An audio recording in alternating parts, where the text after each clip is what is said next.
নমস্কার বন্ধুরা, বাঙালি রেসিপিতে স্বাগত। আজকে আমি আমার চ্যানেলে আবার একটা নতুন রেসিপি নিয়ে চলে আসছি বন্ধুরা, তেল কই।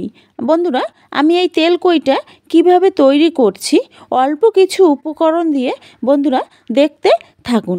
প্রথমে আমি একটা পেস্ট তৈরি করে নেব। সেখানে আমি দিয়ে দেব কয়েকটা আদা, দুটো পেঁয়াজ, কয়েকটা কাঁচা লঙ্কা, আর দিয়ে দেব 1 চামচ গোটা জিরে। এটা আমি সামান্য পরিমাণে জল দিয়ে মিক্সিতে পেস্ট করে নেব। পেস্ট হয়ে গেছে। এখন আমি এইখানে একটা টমেটো পেস্ট করে নেব। আর এদিকে আমি 5 পিস মাছ নিয়েছি, এটা ধুয়ে পরিষ্কার করে নিয়েছি। এখন আমি এইখানে 1 চামচ দিয়ে দেব হলুদ গুঁড়ো, দিয়ে দেব 1 চামচ নুন, দিয়ে পুরো মাছের সঙ্গে আমি মিশিয়ে নিয়ে নেব। বন্ধুরা, আমার মেশানো হয়ে গেছে। এখন ওভেনে আমি একটা কড়া দিয়ে দিয়েছি। কড়াটা একটু হাই আঁচে গরম করে নিয়ে সেখানে দিয়ে দেব 1 চামচ সরিষার তেল। তেলটা আমার গরম হয়ে গেছে। আর আমি যে হলুদ আর নুনটা মেখে রেখে দিয়েছিলাম সেই মাছগুলো আমি এক এক করে দিয়ে দেব। দিয়ে আমি মিডিয়াম আঁচে মাছগুলো আমি ভেজে নেব। আমার এক পিঠ ভাজা হয়ে গেছে। এখন আমি একটা চামচের সাহায্যে মাছগুলো আমি উল্টে নেব। বন্ধুরা, আমি বেশি কড়া করে মাছগুলো ভাজবো না। মাছগুলো আমি তুলে নিয়েছি। আর বাকি যে তেল ছিল সেখানে আমি দিয়ে দেব 2টো শুকনো লঙ্কা, দারচিনি, এলাচ, আর ছোটো চামচের 1 চামচ কালো জিরে দিয়ে আমি হালকা একটু ভেজে নেব।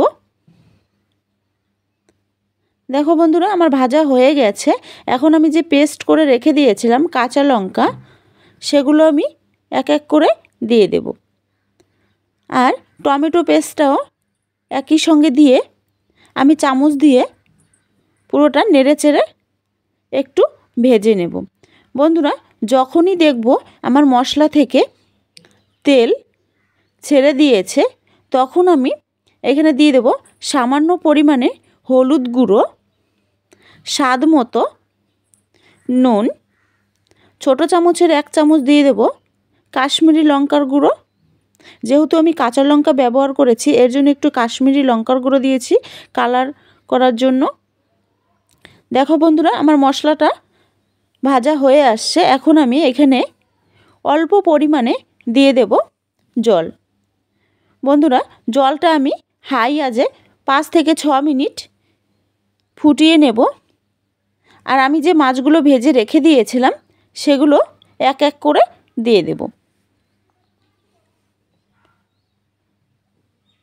বন্ধুরা, মাছগুলো দিয়ে আমি একটা ঢাকনা দিয়ে ঢেকে রেখে দেব 6 থেকে 7 মিনিট।